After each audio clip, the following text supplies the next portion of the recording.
Hey, how's it going? I'm FalseProof. Welcome to Super Mario Run.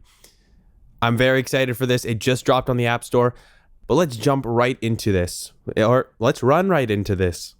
Let's go! Dear Mario, why don't you join us at the castle for a party? I'll bake a cake. Yours truly, Peach. That's a nice little 64 reference right there. So, this is Super Mario Run. Looks very, very nice, very cool.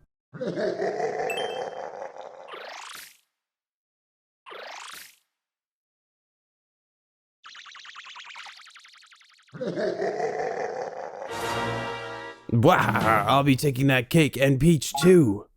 Oh, okay. Well, that's just violence, honestly. So, welcome to Super Mario Run. In this game, Mario will run automatically. Not bad, not bad. Okay. So, now we just basically it's run, and all we really have to do is jump.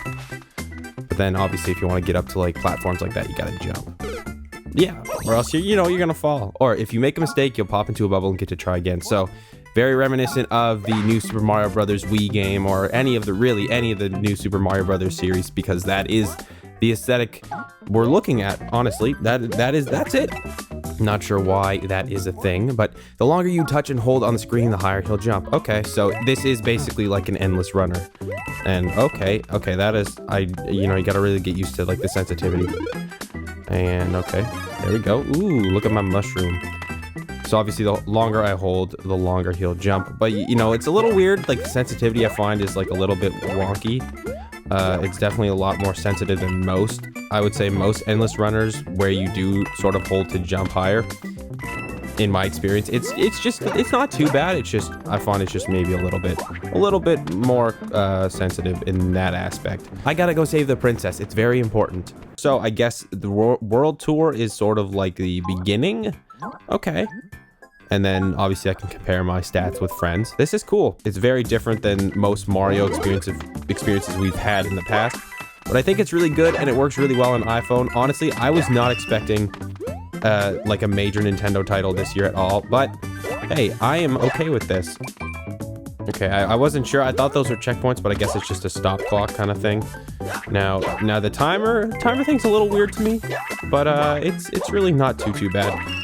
Mostly it's like you gotta get used to playing regular Mario games. You don't really get used to these new mechanics. It's cool though. Like I'm not really opposed to any of this. It's kind of cool. Now hopefully, and there we go. Sweet, there's our first level. Jumping right into level number 2. Now, the one thing I want to discuss while I'm doing this is there are two major things about this game people are not too keen on. And the first is the fact that if you want to download this entire full game, you can download it for free at first. But if you want all the full features, it's going to cost you $9.99. Now, a lot of people are kind of miffed about that. They don't feel like they should have to pay for these things because, it's sort of been normalized that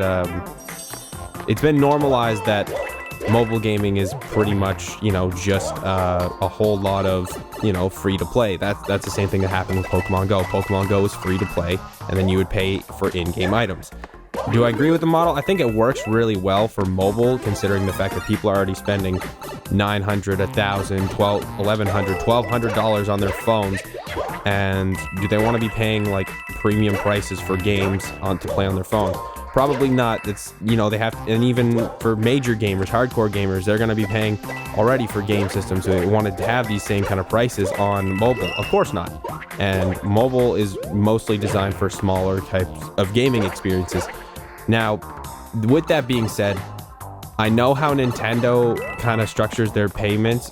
Usually they're pretty good about, the free content. And then usually when you're paying for it, it's a lot better. Now, do I know if this is going to happen with Super Mario Run? I don't know. I think it could work out really, really well, and I'm hoping it does.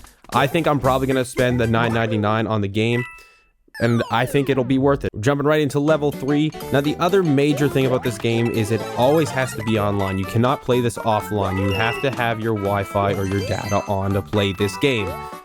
Now, a lot of people, it's sort of shaky on that front, just because obviously people don't want to, always be online, and that's fair, and that makes sense. Obviously, there are some games, like, again, Pokemon Go is a very good example because it's very close to Nintendo in terms of, you know, Pokemon being like a second-party IP with the Pokemon Company and Game Freak. So it's a very good example, and it helps to, you know, compare the two. So Pokemon Go, you always have to be online, mostly because of the fact that the game is based all in GPS routing, and, you know, it uses data to generate Pokemon that you have to catch. So, but with the game like Mario Run, it's a bit different just because, you know, you're just running. Like, why do I need to have this online? Well, first, you're going to need high scores, right? You're going to need those high scores to register, which I guess makes sense in the long run. And yep. Oh, okay. We're good. I'm still good. Realistically, you're not going to, you know, notice it as much. Obviously, I'm not going to probably play this when I'm on the go as much because of having it always online, because I'm not sure how much data this is going to use. And obviously, you know, mobile data can get fairly expensive if you go over your limit. And even when you have the hard cap, it's still kind of frustrating, you know, to have to, you know, you're playing Mario and then all of a sudden, you know, you have to pay for more mobile data. It sucks. The good thing about all these mobile titles, and this is probably going to happen for me, the same thing with Animal Crossing and the Fire Emblem iOS games that are going to come out next year, is the big thing with those is I know going into it, it's not going to be a full Animal Crossing experience. It's not going to be a full Fire Emblem experience. It's like with Pokemon Go. It's not a full Pokemon Go experience. It's a nice little compliment, and it's good for the people who aren't totally into those series, like not completely into it. It's like people who like Pokemon, but aren't totally like willing to spend hours upon hours grinding through, you know, like all the gyms or all the islands in Pokemon Sun and Moon. Same kind of thing. And there we go. We stopped right here. We're at Bowser. Oh no. Or, you know, this is World 1-4, so I don't feel like it's gonna be that complicated. Or, you know, just there. Done. Perfect. Amazing. Good work, FalseProof. You are the best Super Mario runner. I was gonna go Super Mario Run player, but I felt like Super Mario Runner was probably a better joke. Okay, so there's like obviously the World Tour, and then there's, you know, there's Toad Rally. Well, so I mean, you want to get as many Toads as possible. You gotta restore the Mushroom Kingdom. It's very important.